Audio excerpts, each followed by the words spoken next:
بلم باعورہ اپنے دور کا بہت بڑا عالم اور عابد و زاہد تھا۔ اس کو اسم اعظم کا بھی علم تھا، اور یہ مستجاب الدعوات بھی تھا کہ اس کی دعائیں بہت زیادہ قبول ہوا کرتی تھیں۔ اس کے شاگردوں کی تعداد بھی بہت زیادہ تھی۔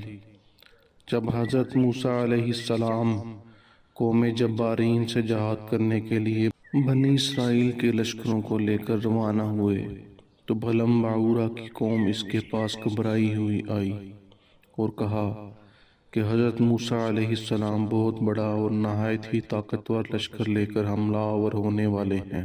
وہ یہ چاہتے ہیں کہ ہم لوگوں کو ہماری زمینوں سے نکال کر یہ زمین اپنی قوم بنی اسرائیل کو دے دیں۔ اس لیے حضرت موسیٰ علیہ السلام کے لیے ایسی بد دعا کر دیجئے کہ وہ شکست کھا کر واپس لوٹ جائیں۔ آپ چونکہ مستجاب الدعوات ہیں، اس لیے آپ کی دعا ضرور قبول ہوگی۔ یہ سن کر بلم باعورہ کانپ اٹھا اور کہنے لگا، تمہارا برا ہو، خدا کی پناہ، حضرت موسیٰ علیہ السلام اللہ کے رسول ہیں اور ان کے لشکر میں مومنوں اور فرشتوں کی جماعت ہے۔ ان پر بلا میں کیسے اور کس طرح بد دعا کر سکتا ہوں؟ لیکن اس کی قوم نے رو کر گڑ گڑا کر اس طرح اصرار کیا کہ اس نے یہ کہہ دیا کہ استخارہ کر لینے کے بعد اگر مجھے اجازت مل گئی تو بد دعا کر دوں گا۔ مگر استخارہ کے بعد جب اس کو بد دعا کی اجازت نہیں ملی تو اس نے صاف صاف جواب دے دیا کہ اگر میں بد دعا کروں گا تو میری دنیا اور آخرت دونوں برباد ہو جائیں گے۔ اس کے بعد اس کی قوم نے بہت سے گراں قدر تحائف اس کی خدمت میں پیش کر کے بے پناہ اصرار کیا، یہاں تک کہ بلم باعورہ پر حرص و لالچ کا بھوت سوار ہو گیا اور وہ مال کے جال میں پھنس گیا اور اپنی گدھی پر سوار ہو کر بد دعا کے لیے چل پڑا۔ راستے میں بار بار اس کی گدھی ٹھہر جاتی اور منہ موڑ کر بھاگ جانا چاہتی تھی، مگر یہ اس کو مار مار کر آگے بڑھاتا رہا، یہاں تک کہ گدھی کو اللہ تعالیٰ نے گویائی کی طاقت عطا فرمائی اور اس نے کہا، افسوس اے بلم باعورہ، تم کہاں اور کدھر جا رہے ہو؟ دیکھ میرے آگے فرشتے ہیں جو میرا راستہ روکتے اور میرا منہ موڑ کر پیچھے دھکیل رہے ہیں۔ اے بلم، تیرا برا ہو، کیا تم اللہ کے نبی اور مومنین کی جماعت پر بد دعا کرو گے؟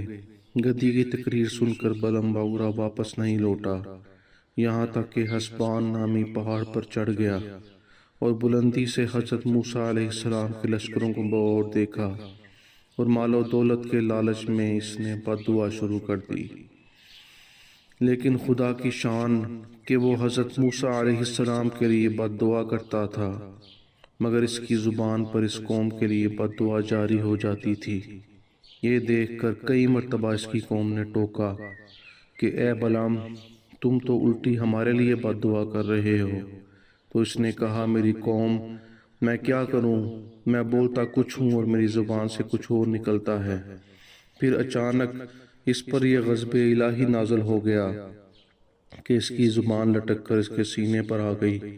اس وقت بلم باعورہ نے اپنی قوم سے رو رو کر کہا کہ افسوس، میری دنیا اور آخرت دونوں برباد ہو گئے، میرا ایمان جاتا رہا اور میں قہر و قہار و غضب میں گرفتار ہو گیا، اب میری کوئی دعا قبول نہیں ہو سکتی۔ بلم باعورہ پہاڑ سے اتر کر مردود الہی ہو گیا، آخری دم تک اس کی زبان اس کے سینے پر لٹکتی رہی اور وہ بے ایمان ہو کر مر گیا۔ اس واقعے کو قرآن نے ان الفاظ میں بیان فرمایا ہے۔ سورہ اعراف میں ہے، اے محبوب، انہیں اس کے احوال سنائیے جس کو ہم نے اپنی آیات دی تھیں تو وہ ان آیتوں سے صاف نکل گیا، پھر شیطان اس کے پیچھے لگ گیا تو وہ گمراہ ہو گیا، اور اگر ہم چاہتے تو اس کو آیتوں کے سبب اوپر اٹھا لیتے، مگر وہ زمین پکڑ کر رہ گیا اور اپنی خواہش کا تابع ہو گیا۔ تو اس کا حال کتے کی طرح ہے کہ تو اس پر حملہ کرے جب بھی وہ زبان نکالے اور چھوڑ دے جب بھی وہ زبان نکالے۔ یہی حال ہے ان لوگوں کا جو ہماری آیتوں کو جھٹلاتے ہیں۔ تو اے محبوب آپ لوگوں کو نصیحت سناتے رہیے تاکہ لوگ دھیان دیں۔ روایت ہے کہ بعض انبیاء کرام نے خدا تعالیٰ سے دریافت کیا کہ آپ نے بلعم بعورہ کو اتنے کرامتی عطا فرما کر پھر اس کو کیوں اس قدر ذلت میں گرا دیا؟ تو اللہ تعالیٰ نے فرمایا کہ اس نے میری نعمتوں کا کبھی شکر ادا نہیں کیا، اگر وہ شکر گزار ہوتا تو میں اس کی کرامتوں کو سلب کر کے اس کو دو جہانوں میں اس طرح ذلیل و خوار اور خائب و خاسر نہ کرتا۔